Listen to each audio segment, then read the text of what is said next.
제가 그래서 이제 강조하는 부분들에 대한 것이 있습니다. 블러드라인 트러스트라고 있습니다. 말해서 이제 우리 혈통신탁이라고 하죠. 다시 말씀드리면 내 핏줄한테만 주는 아주 잠금장치라고 볼 수가 있는 형태가 되는 거죠. 이게 무슨 차이가 있냐 그러면 좀 무서운 얘기를 하거나 하지만 그게 아니라 일반적인 얘기를 하게 되면 우리가 자녀한테 증여를 해주게 되게 되면 그 증여에 대한 이름이 결국은 자녀 이름으로 바뀌지 않습니까? 그러면 받았던 자녀가 이제 증여자 받게 되면 본인의 이름이 되다 보니까 그 이름이 된 거는 언제든지 이혼을 하게 될 경우는 재산 분할에 해당이 될 수가 있다고 하는 거죠.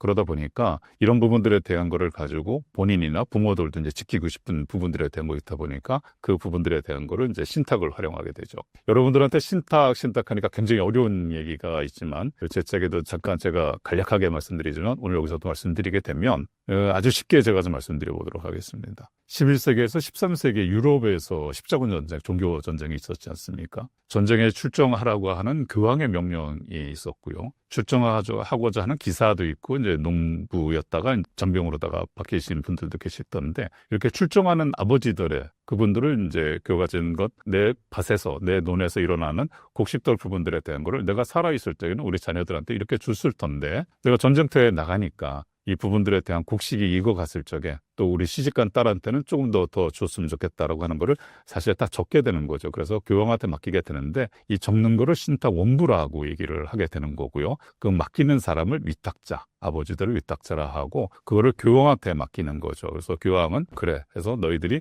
이 적은 데로다가 내가 우리 수익자, 우리 자녀들한테 그렇게 내려주도록 할게라고 해서 교황을 수탁자라 하는 거고 그 다음에 수익자 부분들에 대한 우리 자녀가 되는 거죠. 좀 전에 말씀드린 것처럼 이런 부분들에 대한 일반적인 증여 부분들은 자녀한테 가는데 이게 이제 신탁이라고 오게 되게 되면 그 소유권 부분들에 대한 것이 이제 금융서로다가 건너가게 다 보니까 이런 부분들에 대한 것은 이제 재산 분할에는 제외가 될 수 있는 강력한 부분들에 대한 정치를 볼 수가 있습니다.